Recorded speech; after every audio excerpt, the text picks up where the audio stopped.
Mukama waffe yeebazibwe. Neebaza nnyo Katonda olw'obulamu bwo, neebaza Katonda olw'obulamu bwaffe ffenna, neebaza Katonda kubanga atusiza ku ssaawa eno, essaawa ey'omukaaga, Sons of Sunday International, ekkulisa mu byonna, ekkulisa mu olukadde nga tulina mu lunaku olupya. Twebaza Katonda nti atuwadde okulaba olunaku olupya, kiba kitegeeza nti akyalina emirimu mu ffe gy'ayagala tumalirize, kyova nga tuteeseewo nga tuli balamu. Mukama waffe yeebazibwe. Brother wange Stephen, Mukama akuwa omukisa okuba ng'ojoyininze, ekitiibwa n'ettendo. Neebaza Katonda ffe abasanuza obusandu kubanga atuwadde amaanyi nga tusobola okuva mu buliri, ate naawe n'ova mu buliri, okuba nga twemotivating, okuba nga tubaako n'ekigambo kitwogerako oluvannyuma ne tusaba ffenna. Katonda agambye tulirenga ne K'emigugu, ekyo akyagala nnyo. Mukama waffe yeebazibwe. Kyemmanyi bwe mba nsabira ggwe, naawe olina gw'osabira eri, naye alina gw'asabira, ogenda ssanga ffenna tuli mu kwesabira. Awo ekitiibwa kya Mukama ne kiryoka kyolesebwa eri obulamu bwaffe. Sons of Sunday International erina programs nnyingi nnyo, mu zo mulimu kuno okusaba okw'ekiro, a prayer that unveils a new day.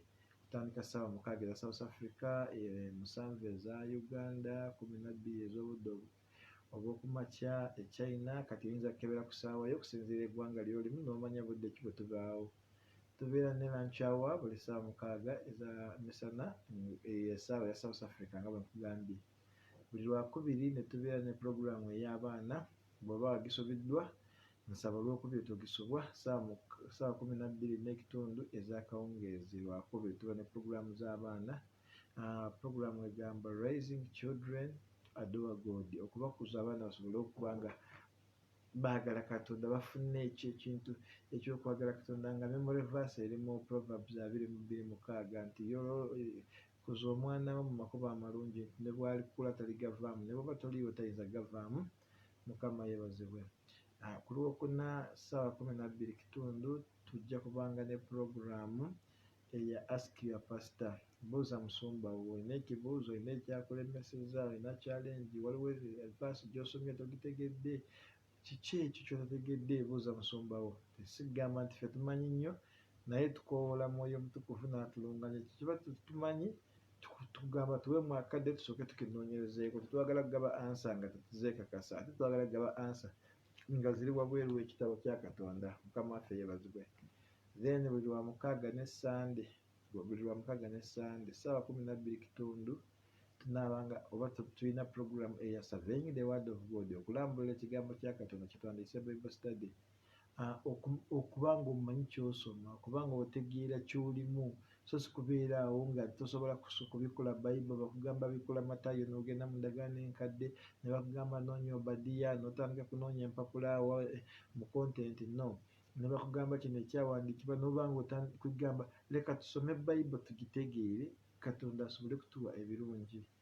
Then tulina visual message, just tugitayipinga butayipinzi ne tugiteekako ne tusoma, olw'abannaffe aba deaf section bo tebawulira era teboogera, kati abo bateerako visual ne basobola okusoma ne balaba kuba Katonda abaagala, nabo Katonda balina kumumanya. Mukama waffe yeebazibwe. Then tulina clips eza encouragement words, nazo zibeerayo za dakika 2-3 zigendako, nazo zisobole okuyamba. Mukama waffe yeebazibwe. Tujja kuba ne puroguramu ndala kusinziira Mwoyo Mutukuvu bw'anaaba atulungamizza. Kati kitukusaba ggwe, yongera okwagala puroguramu zino, yongera okuzaagazisa abalala, likinga, commentinga, sharinga, ate invite others. Ekirala, genda ku YouTube channel, tuli mu Sons of Sunday International, era subscribinga, likinga, commentinga, sharinga. Tusobole okukola ebintu bibiri ku mulundi gumu, nga tusobola okukoza ministry eno nga bw'ekyali nto, ate n'ekyokubiri n'abantu balala ogibaagaza n'ogimanya, n'okuba nga ekigambo kya Katonda kitambudde kibunye ensi yonna. Haleluya. Yes. Kati nzikiriza tugende mu kusaba okwa leero, naye nga tunaba kutuuka naye tujja kusomayo ebyawandiikibwa oba kimu oba bibiri ebinaatulungamya okutuuka mu kusaba kwe tulimu. Mukama waffe yeebazibwe. Era tukyali ku mutwe ogugamba the fear of God. okubaako entiisa ya Mukama eyo, the fear of God. Mukama waffe yeebazibwe. Yusufu n'agamba bwe mutaakole bino mugenda kufa lwakuba nze ntya Mukama. Yakyogera ng'alina obuvumu nti bwe mutaakole bino bye mbagambye, ng'amaze kuvunula ebirooto bya Ferawo, ng'amaze kumunnyonnyola ente 7 kye zitegeeza n'ebirala nga bwe byatambula, n'amugamba bwe mutaakole bino mugenda kufa. For I fear God. Kati yamugamba nze n'entiisa ya Mukama, ntya Mukama, kyenkubuulira nkimanyi, bw'otookole kino ne kiri ogenda kufa. Yali muvumu ng'ayimiridde, jjukira omusajja ava mu kkomera, Mukama yeebazibwe, naye teyatya kudda mu kkomera newankubadde okuttibwa newankubadde ekirala kyonna. Yayogera ekyo Katonda kye yali ateese mu mutima gwe. Mukama yeebazibwe. Buli gw'oba otya Mukama, wabaako ekikweyongerako mu bulamu bwo ekikukuuma. Ye Mwoyo Omutukuvu ye yagamba nti temutya, mu Luka 12, temutya ebyo munaayogeranga babateese mu maaso g'abakulu mu kooti ne abo abakulu b'amasinzizo n'abawanga ebyokwogera ku olwo olunaku kw'eyo essaawa Mwoyo wange Omutukuvu anaababulira nga yogera kino yogera kiri, era bye munaayogeranga tebaabiwakanyenga. Mukama yeebazibwe. Kwegamba buli lw'oba n'entiisa ya Mukama, ng'omubiri gwo obulamu bwo bwonna enneeyisaayo yonna ogiteese mu ntiisa ya Mukama, ng'otya ekibi, ng'otya okukola mistake. Bwe tugamba entiisa ya Mukama, ndabye abalokole bangi, mbalabye nnyo. Nja kwogera ku kigambo omulokole, sijja kwogera ku ddiini ndala. Ndabye abalokole bangi, bw'abeera mu kitundu bwe bamumanyi atambula ng'omulokole, neyeeyisa ng'omulokole, n'akola buli mubiri byonna ng'omulokole. Mukama yeebazibwe. Naye bw'agenda mu kitundu kye batamumanyi, ate abeera muzibu nnyo, ebikolwa nga bikyafu nnyo lwakuba amanyi teri amumanyi. Awo manyi oyo omuntu abulwamu entiisa ya Mukama. Mukama yeebazibwe. Lwakuba tekyetagisa abantu kukumanya nti oli mulokole olyoke okole ebirungi. Tekyetagisa abantu kukumanya nti oli mulokole olyoke otandike okwogera bulungi, okweyisa bulungi. No, ate kyetagisa nnyo bwe batakumanyi olina kweyisiza ddala ng'abalokole, so that abantu balabe embala eri mu bulokole. Naye tugende ne tunoonya embala y'obulokole, bwe tutuuka abatali bantu fe abambala zibalansi ezituuka eri, busikaati buno obumpi bulina siriiti, siisiru, akapale konna kali eri ka G-string, toteseemu peti, toteseemu akagoye akalala, abantu basiisiru, nobanga onogamba omuwala kiki ayambadde mukundiso. Bwe kibafa abavubuka tuli mu njaga, tuli mu mayirungi, tunywa mwenge, tuli mu madisiko netubanga tuli mu bwenzi, tukola ebyolugamba, nobeerera ddala muzibu nnyo. Abantu mwana bagamba naye omwana oyo yakulira ethinki naye tuuka we bakumanyi nti oli mulokole, n'olyoka n'oteekako akafeesi ako gye tuyita front face, n'oteekako front face ey'okubuzaabuza. Buli omu yanaga oyo nga mulokole banna ye. Naye bakugambe kati mugende kubuulira enjiri eyo we wali nga tebakumanyi, we wagenda, maama ogenda kuteekako excuse ne mulwadde, ntwala omwana mu ddwaliro, leero tulina ebibuuzo ku ssomero, eyo mbaze saagala kugendayo olw'ensonga eno n'eri. Kumbe otya ebyo bye wakolayo, bakumanyi nti emize egyo tegiyinza kuyimirira katuuti ate n'ogamba nti Mukama yeebazibwe. Haleluya. So leka tube n'entiisa ya Mukama, leka tweyigirize okutya Mukama. Okutya Mukama amagezi bwe gasookera, entiisa eya Mukama bwe kubaako. Abasajja ba Danyeri balina entiisa ya Mukama. Waliwo ekigambo Sedraki, Mesaki n'Abedunego kye baayogera, ate buli lwe nkiwulira nnyongera okutya Mukama. Baba bagamba okusinza ebifaananyi ne bagamba nedda, temwogera bingi, bagamba kabaka teweetabanya, toyogera bingi, ffe tetugenda kuvuunamira bifaananyi ebyo. Katonda waffe gwe tusinza bw'anaalaba kirungi okutulokola kuva mu muliro, tegujja twokya. Naye ne bw'anaaba tetulokodde, tujja kuyingira mu muliro, naye tetujja kusinza bifaananyi. Baali bamalirivu nga bali ready n'okufiira ekyo, naye nga tebasinzizza kirala kyonna. Eyo entiisa ya Mukama. Mukama waffe yeebazibwe. Katusome ekyawandiikibwa. Nsaba brother wange mu kulondola eriire ompandiikire ekyawandiikibwa Psalms 86:11. Psalms 86:11. Zaburi 86:11 egambye, teach me your way, Yahweh, and I will live by your truth. Njigiriza ekkubo lyo Katonda wange, naawangaalira mu mazima go, oba naatambuliranga mu mazima go. Mukama yeebazibwe. Nti give me undivided mind to fear your name. Ompe n'omutima oguli wamu, ompe n'ebirowoozo ebiri wamu. Mukama yeebazibwe. Nsobole okutya erinnya lyo, nsobole kufuna entiisa ku linnya lyo. Mukama yeebazibwe. Omusajja ono yakiraba nti sometimes emmeeme yaffe oba omutima gwaffe oba ebirowoozo byaffe tebiri united at all, biri divided like what? Wano oli mu kusaba naye waliwo otegeera, waliwo akasimu akekwetaagisa, waliwo message gy'olina okulaba, waliwo omuvubuka gwe watanaba kuddamu, waliwo kino, waliwo kiri, kwegamba oyagala kulaba media, oyagala kucekinga mupiira, ffe abaagala emipiira ase neetambula etya. Mukama yeebazibwe. Oba okyali awo, waliwo akukubidde, olina appointment naye oli mu kusaba Katonda, omutima gwo guli very divided, nga n'essaala teebotola. Mukama yeebazibwe. Naye wano agambye teach me your way, njigirize ekkubo lyo. Mukama akuwa omukisa brother Nduleerire. Teach me your way, Yahweh, I will live by your truth. Nti buli lw'oyiga ekkubo lya Katonda otandika okuwangaalira mu mazima ge, otandika kuwangaalira mu ebyo by'ayagala, otandika kwogera ng'oyogera nga si ggwe ayogera naye mulimu omulala ayogera. Ekintu kisoboka. Yesu bwe baamukuba ng'owulira embooko zimutuuse, ebibonyobonyo bimutuuse, n'abagamba basonyiwe, tebamanyi kye bakola.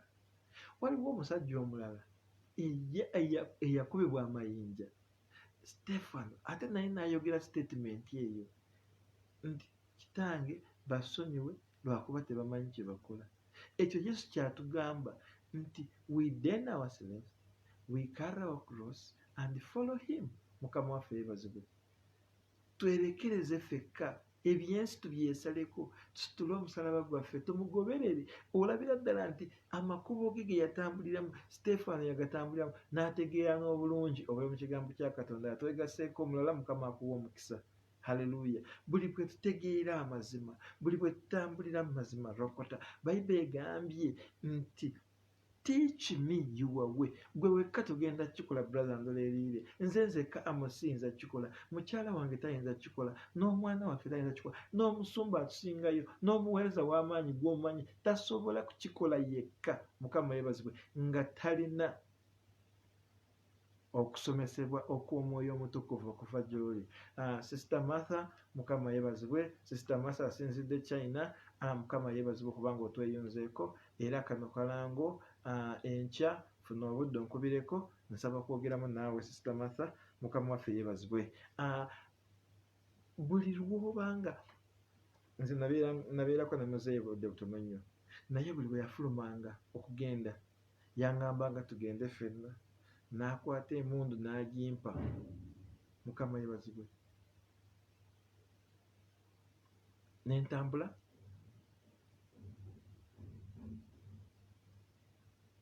haleluya. Mpamu eddakiika emu, waliwo omuntu ali ku luggi, sorry.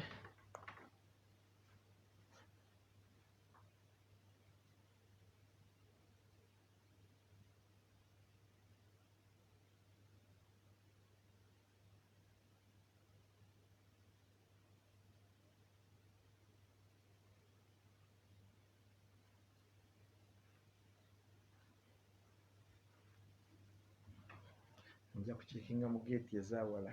Wano geeti ey'okumpi simulaba munansonyiwa, naye mpulidde omuntu akoona ku geeti. Mukama waffe yeebazibwe. Mbadde nkugamba nti nga aŋŋamba nsitule emundu, nensitula, nandaga amasasi gagenda mu bwe gati. Mukama waffe yeebazibwe. Bw'oba ogenda kukuba emundu eno, jjukira y'amaanyi, kati olina giteeka wano bw'oti, ate bw'omala olina tegeera ekintu ky'ogenda kuba kivaawa, ye ggwe weesizo eki in case oba okimiisinze. Mu myaka emitono egyo, I think I was in P6 and P7, yandaganga ebintu nga bw'okukikola, era nimba nga mmanyi okukuba. Mukama yeebazibwe. lwaki lwakuba natambulanga naye nanjigiriza. Bwe tunaatambula ne Katonda agenda tuyigiriza okutambulira mu mazima. Mukama yeebazibwe. Bwe tunaamala okuyiga okutambulira mu mazima tujja kuba n'omutima nga guli undivided, tujja kubeera n'omutima nga oguli wamu, nga tewali kiyinza kutuvaako, tewali kiyinza kutulemesa kyonna okuba nga tuyiga entiisa ya Mukama. Ate entiisa ya Mukama bw'eneetwegattako buli kimu kyonna kigenda kuba kirungi, buli kimu kyonna kigenda kutwanguyira. Jjukira kati you will not live like the way you are living, you will not live in the way you want, naye Katonda mwennyini y'agenda kuwangaaliramu ggwe. Mukama waffe yeebazibwe. Bayibuli kaddemu egambye, teach me your way, Yahweh, and I will live by your truth. Give me an undivided mind to fear your name.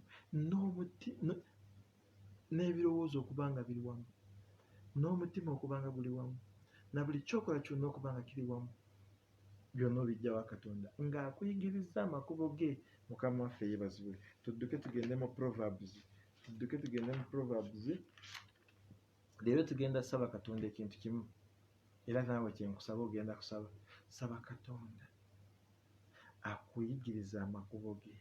Saba Katonda akuwa omutima ogutaseguka, ogutayinza kumwabulira, oguli wamu, osobole kuba n'entiisa ya Katonda.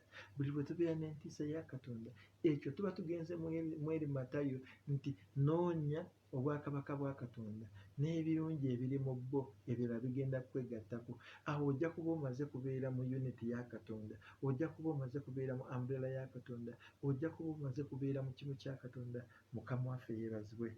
Amiina. Tugende mu Proverbs 22:4. Omuwandiisi nsaba mpandiikire Proverbs 22:4. Mukama yeebazibwe. Engero 22:4 egambye, the result of humility is fear of Lord, along with wealth, honor and life. Kankaddemu. The result of humility is the fear of God, along with wealth, honor and life. Buli bwe tweza wansi, buli bwe twejjamu amalala, buli bwe twewombeeka mu kigambo kya Katonda, buli bwe twewombeeka, Yesu baamubuuza nti ani mukulu? N'agamba oyo yenna ayagala kubeera omukulu aweereze banne.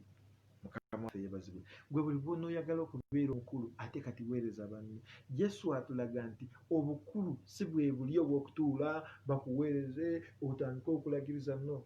Obukulu buli mu kwewombeeka, mu kwessa wansi. Katonda yalina ebitiibwa bingi Yesu bwe yali ali mu ggulu, yalina amaanyi mangi nnyo, kyokka ebitiibwa byonna yabyerekereza n'ayessa wansi ku leve eya wansi ennyo. Mukama waffe yeebazibwe. N'abanga ne bamalayika bamusinza amaanyi, n'addira ddala mu leve eyaffe abaana b'abantu, ate n'atakoma okwo, n'asitula ebibi byaffe byonna, n'akubibwa n'abonyaabonyezebwa, ne bamutwala ne ku musalaba ne bamubamba, nkulaga ne bamwambula n'engoye, okuswazibwa okw'amaanyi okwo. Mukama yeebazibwe. Naye yasigala nga alinga endiga nti egenda gye batwala mu lufulo okusala, nga talina kyayogedde, wadde yalina ebyokwogera bingi, wadde yalina musango, naye yasirika. Naye Katonda n'amugulumiza, Katonda n'amuzuukusa, Katonda n'amuwa ebitiibwa bye. Mukama yeebazibwe. Naawe bw'onooweeteeka wansi n'olema kweraba nga ani ayinza kuzuukuka ssaawa mukaaga okusaba abantu nabo beerimba, ani ayinza kukola kino nekiri, omwenge baagukolera baki, bali tebajjamu mbaawo. Abantu tulina ebigambo bingi. Katonda ye yasooka gukola Kaana ya Galiraaya, ate ba Solomoni abaawasa abakazi 2,000, abaawasa abakazi abamanyiddwa 700, ba concubines, ba prostitutes 1,000, concubines 2,000, bo bali bati abo. Balaba nga baawasanga bangi. Alamulaki yalina Penina ne Haana. Kwegaba n'oba ng'otandise ekigambo kya Katonda kifuula nnenge, awo ogenda kuba otandise kukomera amapapa. And Katonda tayagala kwegulumiza. Yagamba abo abeegulumiza ndibassa wansi, n'abo abessa wansi olw'erinnya lyange ndibagulumiza. Mukama yeebazibwe. Asitula abagagga asitula abaavu n'abatuuza n'abalangira, ate abali eri abalangira n'abaza wansi. Ye Katonda akola ekintu w'otakitegeeredde. Yagamba ng'omubbi bw'ajja tetumumanyi essaawa yajjiramu, nange bwe ntyo bwe ndi temujja kuntegeera essaawa gye nzijiramu. Naye alina omukisa oyo alisangibwa ng'anaazeza olugoye lwe mu musaayi ogw'endiga.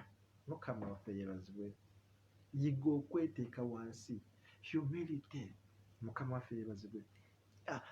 Ebirabo bya humility, ebirungi ebigenda kuva mu kwezza wansi, ebirungi ebigenda kuva mu kwewombeeka mu maaso ga Katonda, okubeera submissive mu maaso ga Katonda, okusalendalinga mu maaso ga Katonda. Ekisooka kigenda kuba ogenda kufuna entiisa ya Mukama. Entiisa ya Mukama tetambula yokka, etambulirako batugambye, etambulirako wealth, obugagga. Ogenda kuba mugagga nga you are contented with what you have, whether small or much. You'll be contented. Nga towankawanka, nga tolina mululu gw'ebintu ebyensi byegaba. The world offers too many things, but you will not even turn your eyes there because okimanyi biri temporary. Mukama waffe yeebazibwe. Hallelujah. Togenda kulingizaayo lwakuba you are contented. Mukama yeebazibwe. Kati ate n'agamba nti ekitiibwa, waliwo ekitiibwa kyegenda kuwa. Waliwo omusajja yalina maanyi, mulwanyi wa maanyi nnyo, naye nti yali awunya, alina ekigenge. Naye bwe baamubuulira ebyokukola, yagenda omuweereza wa Katonda oli nnabbi. Bwe yatuukayo, Mukama waffe yeebazibwe, bwe yatuuka eri nabbi tekyetagisa na kumulaba, yasigala eri n'agamugamba oyo agenda anaabe naawe emirundi 7. Oli n'amugamba n'ewaffe tulina amazzi amalungi ennyo nnyo nnyo. Abantu ne bamugamba ava ku malala, oli bw'aba akugambye akikugambye. Kwegamba ne Katonda n'alaga ekitiibwa kye. Katonda ayinza kukulaga ekitiibwa kye. Ogenda kuba n'ekitiibwa. Amawanga gagenda kujja gakuvunnamire lwakuba gwe ovunnamira Katonda. Amawanga gagenda kujja okwebuuzaako lwakuba gwe weebuuza Katonda. Amawanga gagenda kujja nga gaagala advice yo lwakuba gwe advice ogijja wa Katonda. Amawanga gagenda kujja nga gaagala abawala abalungi bawase ewuwo lwakuba gwe wawasibwa Katonda. Abaana babateeka mu maaso ga Katonda. Abantu bagenda kuba baagala abaana be baba bakola emirimu gyabwe mu offices zaabwe lwakuba abaana babawonga mu maaso ga Katonda ne batereera. Kasita omala kutegeera entiisa ya Mukama n'ekwegattako, obugagga n'ekitiibwa bikwegattako. You know what? Mulimu abantu bafunye obugagga n'ebitiibwa naye ne batabyeyagaliramu. Waliwo abantu bafa ng'ennyumba ewedde naye tagiyingiddemu, ne bagamba waakiri agiyingiremu. Ow'olumu balubala, olugero lw'abagaana lujja, ow'olumu balubala kwe kutegeeza nti omuntu bw'aba azimbye waakiri ennyumba ye, waakiri bamusuzeemu olunaku lumu. N'osanga omuntu abadde mugagga, ekitiibwa akirina naye ennyumba tagiyingiddemu, bizinesi ye tagyeyagaliddemu, amamotoka tageeyagaliddemu, omukyala we abadde yakamuwasa tamweyagaliddemu. Kwegamba nga tolina bulamu. Naye Katonda agambye n'obulamu agenda butuwa. Mukama waffe yeebazibwe. Ngenda kukaddamu lumu oluvannyuma tusabe. The result of humility is fear of God. Nti ekiva mu kwewombeeka entiisa ya Mukama okweyongerako. Katonda entiisa ye tagitambuza yokka. Is never naked, is never alone. It goes together with obugagga, together with ekitiibwa era n'obulamu. Leka tulime emizabbibu tugyeriire. Leka tulime buli kye tulima tukyeriire. Leka tuzimbe amayumba tugeesuliremu. Leka tukotandike bizinesi tugiganyulwemu. Mukama akumpeera omukisa ng'otegedde kye nkugamba. Entiisa ya Mukama nnungi nnyo, siyinza gimalayo. Mukyala wange yalina gundi eyo siimu eyo, alina siimu yonna yonna mpanvu. Kyova olaba saagala gikuba nnyo bye tuli, naye nzigyayo Katonda ne tukasabiramu. Kiki kye nkugamba? Weeyigirize okubaako entiisa ya Mukama. Weeyigirize okubaako entiisa ya Mukama. Wadde oli China, wadde oli Uganda, wadde oli South Africa, wadde oli wa wonna w'oli, oli wammwe, toli wammwe, baako entiisa ya Katonda. mukama yeebazibwe ekyo buli muntu akulabemu embala ya Katonda. Herodi yakuba Yesu oluyinga bamusindise wa Herodi Piraato yagamba mutwale wa Herodi bwe baatuuka wa Herodi n'amubuuza ebibuuzo yamubuuza ebibuuzo n'amukuba oluyi bw'amala kumukuba oluyi n'amutunulira enkalirale then Herodi n'agamba yamuli kumpi wadde nkubye omusajja ono oluyi naye amaaso ge gandabikidde ng'ag'omwana w'omuntu. Naye tujjukira Herodi yali talabangako omwana wa Katonda. Herodi yali talabangako mwana wa Katonda naye waliwo ekyo ekiri mu Herodi ekyavayo ne kigamba gwe gw'okuba omumanyi ye Mwoyo Omutukuvu n'amugamba gw'okuba omumanyi tunula amaaso ge. Kati Bayibuli egamba Herodi n'atunula amaaso ga Yesu enkalirira n'alaba nga gwakubye alinga mwana wa Katonda. Katonda agenda kuteekako ekintu, Katonda agenda kuyiwako another thing upon your life. Abantu bajja kukulaba bakakase nti oli mwana wa Katonda. Abantu bagenda kulaba balabe ekitiibwa kya Katonda kimasaamasa ku bulamu bwo. Abantu bagenda kulaba olina obugagga ate nga tebabuusabuusa. Abantu bagenda kulaba balabe nti Katonda ali wamu naawe akuwadde n'obulamu. Bayibuli egamba mu ngero nti Katonda ajja kuwa obugagga ku mukono gwa kkono, obulamu ku mukono gwa ddyo. Wano ng'oli mu bugagga olya, wano emyaka ogirina. Mukama waffe yeebazibwe. Haleluya. Nkwagaliza okuba nga tusaba wamu era nkwagaliza okuba nga otandika olunaku olupya ng'olwekulembezaamu Katonda. Olunaku yalumanya nga tetunaba kulumanya, yalutonda nga tunaba kututonda, n'ateekamu ebirungi byonna ebisaanidde. Kati kyenkusaba ki? Luno olunaku lwakusatu kuggwe oli mugenyi ku Katonda ye nannyini waalwo. Musabe asobole kwekulembera mu byonna. Mugambe mpa amagezi Mukama nsobole kutambulira makubo go. Mpa amagezi Mukama nsobole okwewombeka mu maaso go. Mpeereza amaanyi ag'okukola ebyo lwakuba nze eka sisobola. Mu linnya lya Mukama waffe Yesu genda mu maaso ng'osaba brother. Taata omulungi Mukama nyimusa eddoboozi lyange nga nsaba eri ggwe Kitaffe Katonda omulungi, Katonda ataggwaawo, ayamanya nga sinazaalibwa, ayategeera purogulaamu zange nga sinagenda mu lubuto lwa mami. Weebale Kitange omulungi, weebale okubanga ompadde amaanyi ag'okuba nga nsaba ne munnange, ag'okuba nga nsaba ne mwannyinaze, ag'okuba nga nsaba ne brother wange, ag'okuba nsaba ne daddy wange ne maama wange, ogw'okuba nga nyimirira ne nsaba Mukama.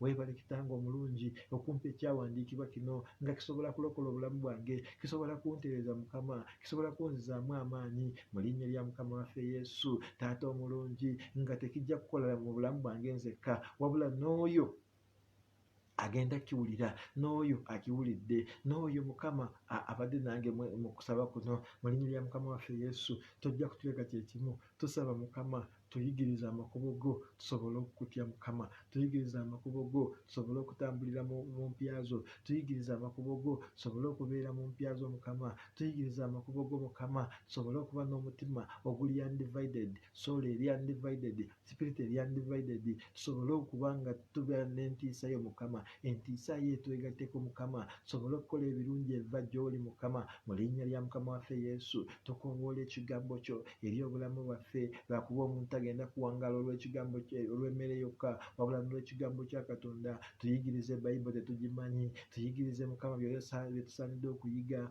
Mu Zabbuli 9:12 egambye nti Mukama njigiriza ennaku z'obulamu bwange nsobole okuba n'omutima gw'amagezi. Mukama tuyigirize bye tusaanidde okukola. Tukooye okutambula nga tetukulina, tukooye okutambulira awo Mukama. Twagala ekisa kyo Mukama, twagala okubeerawo kwo Mukama, twagala okutambula naawe Mukama. Taata omulungi, dwell with us Heavenly Father, worship with us Heavenly Father, walk with us in the mighty name of Jesus. Don't leave us Heavenly Father, dwell in our lives in the mighty name of Jesus. We have given you our hearts Heavenly Father as your temple Lord. Tukimanyi gwalina kitereeza Mukama, leka Mwoyo w'Omutukuvu abeere wamu naffe. Totuggyako Mwoyo w'Omutukuvu newankubadde okutugoba mu maaso go Mukama. Tuli wano tukoowoola erinnya lyo Mukama. Twagala kutegeera, twagala kutambula ng'okwagala kwo bwe kuli, twagala kutambula nga bwe tusaanidde okutambula. Tuleme okutambula nga tuvumisa erinnya lyo, tuvumisiza nnyo erinnya lyo Mukama. Tukoze ebitali birungi mu maaso go, tutyobodde erinnya lyo mu bikolwa byaffe. Twogedde bubi, tulabye bubi, tuwulidde bubi, tulowoozezza bubi. Emitima gyaffe giterese obukyayi, giterese ebitali birungi. Emikono gyaffe gijjudde omusaayi gutalina musango. Akabiina kaffe tutudde n'aboogera ebitaliiyo, tutudde n'abatali balungi, tutudde n'abo abakuwakanya mu linnya lya Mukama waffe Yesu. Ebigere byaffe bye tuddisiza emisinde ogenda okukola obubi. Taata tusonyiwe, tunaaze n'omusaayi gwaleka ku muti lokola obulamu bwaffe, tukwatirwe ekisa, totuggyako mukono gwo, totuggyako kisa kyo, totuggyako obulungi bwo, mu linnya ly'omwana wa Yesu. Buusa amaaso go ku byonoono byaffe, totulamulira mu busungu bwo, wabula mu kisa kyo tusaasire, mu linnya ly'omukama waffe Yesu. Tuwoze n'omusaayi gwaka ku muti, tufuule baana bo abalungi, ekisa kyo n'obulungi bwe kituviireyo. Tunaasinzanga erinnya lyo, tunaakutenderezanga, tunaagamba ng'oli w'amaanyi. Tuno tuli mu maaso go Mukama, tuli wano tukoowoola erinnya lyo, tusaba kukutegeera Mukama, tusaba entiisa ye twegatteko Mukama. Buli entiisa ye bwe twegattako Mukama, ebintu tubiraba sitayiro ndala. Buli entiisa ye bwe twegattako Mukama, buli kimu tukitambuza sitayiro ndala. Tukooye okukola ebintu makaniko, tukooye okukola ebintu nga ffe twagala ffe aba controllinga. Naye jjukira Mukama nti endiga zo zikumanyi, era bw'ozijja mu kisero n'ozifulumya ebweru, ogenda mu maaso ne zikuvaako emabega. Lwakuba omanyi amannya gaazo, nazo zikumanya eddoboozi. Tuyigirize okutegeera eddoboozi lyo Mukama, tuyigirize okumanya ki ky'oyagala Mukama. Leka tubyeko entiisa yo Mukama, entiisa yo leka etuleetemu Mukama okuba nga tulina omutima nga teguwankawanka, tuleme okuba nga tulina omutima ogubuusabuusa, tuleme kubanga Mukama tetuli batukuvu, tetunoonya butuukirivu bwo, olw'ensonga nti okugulu kumu kuli wa Sitaani, okulala kuli wuwo Mukama. Tetuteeredde Mukama, tuteereze mu maaso go, tusobole okutambulira mu maaso go, tuleme kuwankawanka kuva mu makubo go. Oli Mukama omulungi, oli Mukama ow'amaanyi, watumanya nga tetunazaalibwa, nga tetunagenda mu mbuto z'abamaama ffe wali omanyi tugenda kukola. Tuviireyo tuwe ekisa ekiva gy'oli, tuviireyo tuwe ekisa otulokole Mukama. Totuggyako mukono gwo, totuggyako kisa kyo, tunaasinzanga erinnya lyo. Nsabira ba brothers bange bonna oyo awuliriza ssaawa zino, naawe abagenda kuwulira oluvannyuma, baviireyo Mukama. Beera solution ku puzzles ezibali mu maaso, beera solution those challenges ezibali mu maaso. Leka Mukama obeere problem solver mu bulamu bwabwe, mu linnya lya Mukama waffe Yesu. Waliwo ebatabuseeko, waliwo ebibalemye, waliwo ebabuzaabuziza, waliwo ebakaabya amaziga. Tokkiriza abaana bo kukaaba amaziga Mukama, kikola olw'erinnya lyo. Sikusaba nnyo kwe tumanyi oba newankubadde okusiiba, jjukira n'okusiiba tetumanyi, n'okusaba tetumanyi. Kyova wagamba olitusindikira Mwoyo Omutukuvu, oyo alitulungamya mu by'amazima byonna, ajja kutuyigiriza n'okusaba. Leka omulungi w'abalungi Mukama oyambe omusajja oyo, yamba omukyala oyo Mukama, tomulekerera Mukama, tomuggyako mukono gwo, tomuggyako kisa kyo. Muviireyo Mukama ng'enjuba bw'eviirayo ensi, muwanukule Mukama ng'enkuba bw'ayanukula ettaka, mu linnya lya Mukama waffe Yesu. Ddamu ebibuuzo by'alina, Taata omulungi, solutions zimuwe kwebyo pazi ebiri mu maaso ge. Alina zi challenges Mukama, asabira obufumbo obuli mu kusaatuluka, abaagala okusayininga divorce papers ezi Mukama nti baawukane. Leka Mukama tekikolebwa, bateekeko entiisa yo Mukama, bateekeko okutegeera Mukama, baleme kulwana entalo ezitaliimu Mukama. Eyo devil yeekola Mukama. Nsabira Mukama relationship Mukama, nsabira abali mu courtship Mukama, nsabira Taata omulungi abaana eri abazadde baabwe n'abazadde baabwe eri abaana. Nsabira Mukama ababosi ku mirimu n'abakozi. Nsabira omulungi w'abalungi abatandise projekiti zaabwe. Nsaba omulungi w'abalungi ababuliddwako emirimu. Nsaba Mukama abafunye lockdown ey'omunsi y'omwoyo n'omunsi y'omubiri, nga wadde si lockdown ya COVID-19, waliwo abalala balina lockdown ndala nnyo nga takyalina mwasirizo, talina waateeka mutwe, talina kyakulya, talina kyakwambala. Oyo naye alina lockdown mu ngeri ye. Mulimu abali lockdown mu ndwadde eza chronic diseases ezitawona Mukama, nga diabetes, nga pressure Mukama, HIV, cancer. Ebyo ebirwadde ebitawona mu linnya lya Mukama waffe Yesu. Ke kaseera Mukama oliftinge lockdown zaabwe, obateeke bafuuke free mu linnya lyo Mukama. Mulimu abalina lockdown Mukama nga zakkomera, abalala babawaayiriza, abalala obujulizi bwakyuka, abalala tebalina abajulira, abalala Mukama baabikola. Mukama naye kyetusaba, sonyiwa era sindika ekigambo kyo kibalokole. Lifting Mukama their lockdown Mukama. Taata tulaba Peetero yali mu kkomera, Taata nga banaatera okumuggyayo obudde bukedde naye bamutte nga bwe batta Yokaana. Naye ab'ekkanisa tebaakoowa kusaba, baasaba ne malayika n'omusindika n'asumulula Peetero, n'aggulawo enzigi, Peetero ne yeejeera. Mu linnya lya Mukama waffe Yesu, leka brother wange yeejeere mu linnya lya Mukama waffe Yesu. Leka mwannyinaze yeejeere, leka Mukama omusumulule kuva ku lujjudde lw'omubisitaani, somulule omusajja oyo, somulule omukazi oyo, leka omuwe akamwenyumwenyu ku matama, leka omusumulule Mukama omulage ekisa kyo. Tolekerera bantu b'okuzikirira, toyagala nnyo bantu b'okuzikirira mu bibi, naye Mukama okukyuka ne badda mu makubo gaabwe amalungi ne bakusaba ekisonyiwo. Kitange omulungi, nsabira maama oyo, nsabira taata oyo, nsabira brother oyo, nsabira sister oyo, nsabira dotto oyo, nsabira saani oyo, mu linnya lya Mukama waffe Yesu. Tulokole Mukama, tutereeze mu maaso go, leka tutegeere ekigambo kyo, leka tukutegeere Mukama, leka tubeeko entiisa yo Mukama, leka tumanye nti gwe kabaka ayazuukira kuba mu bafu. Mukama kikole olw'erinnya lyo, sikugamba kusaba kwaffe, sikugamba kusiiba kwaffe. Taata omulungi w'abalungi, nyimiridde mu kituli olw'abaganda bange, olw'abannyinaze, olw'abamama baffe abatuzaala, olw'ataata baffe abatuzaala, olw'abaganda baffe betuzaalibwa nabo, olw'abanyinaffe betuzaalibwa nabo, olwa community Mukama, olwa district Mukama, olwa region Mukama, olw'eggwanga Mukama, olw'ensi yonna Mukama. Tuviireyo Mukama, tukwatirwe ekisa Mukama, lokola obulamu bwaffe Mukama, tuggyeeko ebikolimo byonna, tuggyeeko ebyo ebisiraanyi, tuggyeeko ebifiini, tuggyeeko amalogo, tuggyeeko byonna ebibasindika nti tulemererwe, nti tusiraane, nti abalala batwogerera bwogerezi, naye wagamba tewali lulimi olunaagolokoka okuwoza naffe lunaafuna omukisa. Leka ennimi zaabwe zireme okufuna mukisa. Taata ffe tuli wansi w'emikono gwo, leka olwane entalo n'abo abatulwanyisa Mukama. Toganya ekyokulwanyisa kyonna ne kikolebwa oba ne kiweesebwa ne kiwangula. Mukama ajjawo ebyokulwanyisa byonna bye bakoze olw'obulamu bwaffe. Kitange omulungi, bw'oggulawo teryaggalawo, bw'oggalawo teryaggulawo. Kyetuva tukoowoola erinnya lyo nga tugamba oli w'amaanyi. Jangu oviireyo omukyalo oyo n'omwami mu linnya lya Mukama waffe Yesu. Oli Katonda wa byonna ebinyina omubiri, waliwo ekikulema. Ekyo ekyogeredde mu Yoweeri 3:2-7 nti ndi Katonda wa byonna ebinyina omubiri, waliwo ekinnema. Teri kikulema Mukama, tereeza amakubo gaffe. Teri kikulema Mukama, gaggawaza emmeeme zaffe. Tewali kikulema Mukama, lokola obulamu bwaffe mu linnya lya Mukama waffe Yesu. Tuteeke wansi w'ebiwawaatiro byo, lwana n'abo abatulwanyisa. Tuffe gwe bukuumi bwaffe, gwe stronger pillar yaffe mu linnya lya Mukama waffe Yesu. Abalala baddukira Misiri, abalala ne baddukira mu bafuusa, abalala baddukira mu witch doctors, naye ffe ekiddukiro kyaffe ye ggwe. Kyetuva tusaba Mukama, tukolemu omulimu omulungi, tuviireyo, leka erinnya lyo lirabisibwe, leka ekisa kyo kirabisibwe eri obulamu bwaffe. Leka tulabe okuganja okuva gy'oli Mukama, leka your favor etambule naffe mu linnya lya Mukama waffe Yesu. Taata omulungi w'abalungi Mukama, kkiriza obeere naffe Mukama, kkiriza otuviireyo Mukama, wulira okusaba kwaffe Mukama, wulira okukaaba kwaffe Mukama. Tuzze gy'oli, tetulina kye tulina Mukama, jangu otulwanirire, sasula amabanja Mukama, yimusa ebigudde Mukama, zaamu amaanyi ebiweddemu amaanyi. Abafunye baakafaya Mukama, abafunye setbaaka Mukama, abafunye abali standstill Mukama, ng'ebintu bisobye Mukama, leka gwe abeere ekiddibwamu kyabwe Mukama, beera ansa zaabwe Mukama mu linnya lya Mukama waffe Yesu. Mulimu abantu kati takyategeera n'ekiddako, tamanyi n'ekyokwongerako, naye gwe leka omutegeerere Mukama, leka omukolere ebirungi Mukama. Tunaasinzanga erinnya lyo, tunaakutendereza. Oli Mukama ataswaza, oli Mukama ayanukula essaala. Ffe tugendere ku kyawandiikibwa kirimu 1 Peter 5:6 nti let us submit ourselves under the mighty hand of you God.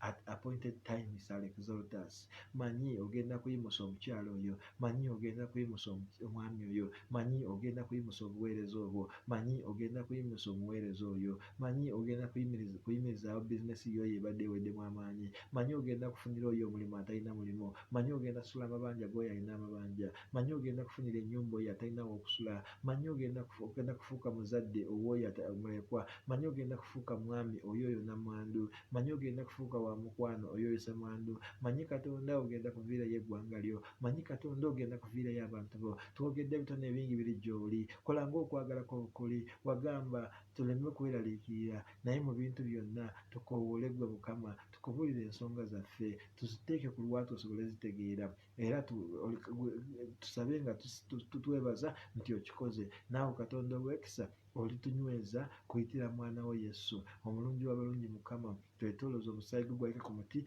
bamalayika batukuume, ekisa kye kituviireyo, yongera okutuyigiriza bye tulina okukola, zibula amaaso gaffe tusobole okulaba ekkubo lye tulina okutambuliramu, zibula okutuuka kwaffe tusobole okuwulira ekigambo kyo Mukama. Tereeza amagulu gaffe galeme kutambulira wabi, gatambulire awalungi. Tereeza emikono gyaffe gireme kuyiwa omusaayi gutalina musango. Tereeza Taata omulungi bwe tutuula tuleme kutuula n'ababi Mukama abakugeya, tuleme kufotola erinnya lyo, wabula tuliyimuse waggulu. Ekitiibwa n'etenda tubikuddiza nga tugamba busaanidde. Bwe ntyo bwe nsabidde omusajja oyo, musabidde total deliverance, nsabidde omukyalo oyo total deliverance, musabidde breakthrough, nsabidde omwami oyo breakthrough, nsabidde omukyalo oyo breakthrough. Nsabye Mukama nga mmanyi owulira, era bw'okuwulira n'okukola okola. Ekitiibwa n'etenda mbikuddiza nga mpitira mu mwana wa Yesu Kristo Mukama waffe. Amiina. Mukama abanjagalire, Mukama abampeera essanyu, Mukama abaviireyo, Mukama addemu ansa kwesonezi zammwe, Mukama abanyige ebiwundu, Mukama abasangula amaziga, Mukama awulire okukaaba kwammwe, ajje abanonere ku ssaawa y'obwetaavu. Mu linnya lya Mukama waffe Yesu, mbadde mutume Amosi kuva mu Sons of Sunday International. Tubaagala nnyo. Kyalira YouTube yaffe, kyalira Facebook eno beera nga ogyongeramu kuseyaringa bino bye twogera, seyaringa biweereza abalala. Taata mmanyi nti Katonda agenda tukola obulungi. Ekirala kye ngenda sembyayo, yagazisa pulogulaamu zaffe abantu abalala, ate tutandika okutubuulira naffe kye tulina kwongerako. Awo mu mesegi z'osindika tugambe nti kino kibulamu, tugambe wano walungi, tugambe muleete neno pulogulaamu, tujja kubikola lwakuba twayeewaddeyo okusinziira calling yaffe bweri, naye naawe ate weewaddeyo okuba nga owuliriza. Mukama akutuweera omukisa, akutwagalire okutuusa enkya ku lunch hour nga tunaddamu ne twogeraganya ffenna ne tusaba Katonda waffe n'atukola obulungi. Yatugamba mu Isaiah 62, mwabasabi temussa mukono, temusirika, temumusirisa, temumuleka okutuusa Yerusaalemi bw'anaakifuula ekibuga eky'ettendo. Kyova olaba tetulina okuleka okusaba, tetulina kukomya kusaba okutuusa bwe tunaalaba bye twagala byonna biteredde. Ate bwe mala kutereera era tugenda kwebaza, ekitegeeza emimwa gyaffe gigenda kusigala nga gikoowoola Mukama. Akunjagalire nga twatula ebigambo by'ekisa. Ekisa kya Mukama waffe Yesu n'okwagala kwa Katonda n'okussa ekimu kw'Omwoyo Omutukuvu bibeerenga naffe ffenna n'eri ab'enganda zaffe emirembe gitaggwaawo. Amiina. Mukwagaliza gwe wa China amakya amalungi, akyali mu tulo tw'obutondebudde Mukama olw'ekisiimuka ekyokuna kyebategeeza essaawa 6 mu Bayibuli. Nawe Mukama akuwa otulo tulungi, akukuume. Amiina.